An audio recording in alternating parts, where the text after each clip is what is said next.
नमस्कार विद्यार्थी मित्रांनो. आज आपण विशेषण विशेष्य भावस्य अभ्यास बंधुवाचक शब्द अर्थात दोन पार्ट्स आहेत त्याच्यामध्ये विशेषण विशेष्य आणि बंधुवाचक शब्द ते समजून घेणार आहोत. तर विशेषण रेफर्स टू एन ऍडजेक्टिव्ह इंग्लिशमध्ये जे ऍडजेक्टिव्ह असतं ते या ठिकाणी विशेषण म्हटलं जातं which describes or qualifies a noun. ते विशेष्य म्हटलं जातं. नाउन जे आहे ते विशेष्य आणि ऍडजेक्टिव्ह जे आहे ते विशेषण. Adjective in Sanskrit agree with the nouns they describe in gender, number and case. बघा इथं आता जेंडर प्रमाणे, लिंगाप्रमाणे, नंबर मीन्स वचन, एकवचन, द्विवचन, बहुवचन, लिंगमध्ये पुल्लिंग, स्त्रीलिंग, नपुंसकलिंग अँड विभक्ती. प्रथमा, द्वितीया, तृतीया, चतुर्थी, पंचमी, षष्ठी, सप्तमी आणि संबोधन. तर ह्या विभक्ती असतात. त्याच्यानुसार त्याच्यामध्ये चेंजेस होतात. जसं विशेषण मध्ये बघा, सिंह बलवान अस्ति. The lion is strong. Here बलवान is a adjective meaning strong and it agrees with सिंह masculine singular noun. सिंह म्हणजे सिंह हे नाउन झालं, बलवान जे आहे ते ऍडजेक्टिव्ह झालं. विशेष्य आणि विशेषण. सिंह जे आहे ते विशेष्य आणि बलवान विशेषण. सेकंड एक्झाम्पल, कन्या सुंदरी अस्ति. The girl is beautiful. Sundari is an adjective meaning beautiful and it agrees with कन्या feminine singular noun.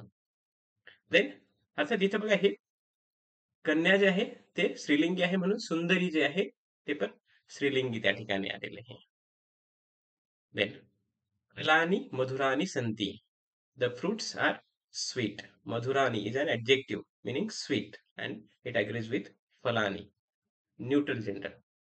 फलानी नपुंसकलिंग आहे म्हणून मधुरानी ते पण त्यानुसारच झालेलं आहे. देन बालकः सुंदरः अस्ति. बालकः सुंदरः.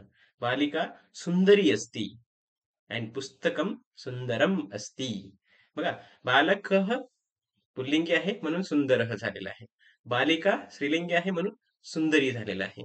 पुस्तकम नपुंसकलिंगी आहे म्हणून सुंदरम झालेलं आहे. म्हणजे तेच ऍडजेक्टिव्ह पण कर्त्यानुसार त्याचं लिंग जे आहे ते बदललेलं आहे. देन बंधुवाचक शब्द, रिलेशनल nouns. बंधुवाचक शब्द are words that indicate family और रिलेशनल टर्म्स.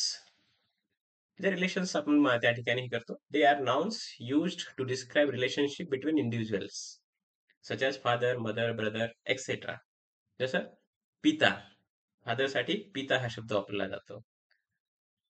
देन मदर साठी माता, ब्रदर साठी भ्राता, सिस्टर साठी भगिनी, हजबंड साठी पतीही, वाईफ साठी पत्नी, सन साठी मुलासाठी सुतः, मुलीसाठी सुता, ग्रँडफादर पितामह, ग्रँडमदर पितामही, अंकल अर्थात फादर्स यंगर ब्रदर चाचा अँड अंकल मदर्स ब्रदर मामा.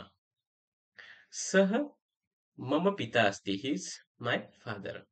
अहम तस्याः पुत्रः अस्मि. I am her son. मम भ्राता अध्ययनं करोति. My brother is studying. त्याच्यामध्ये पिता, पुत्र, भ्राता हे जे आहे रिलेशनल टर्म्स आहेत. मम भ्राता बलवान अस्ति. भ्राता. मम पितामह वृद्ध अस्ति. माय ग्रँडफादर इज ओल्ड. त्या पद्धतीने हे बंधुवाचक शब्द येतात. धन्यवाद.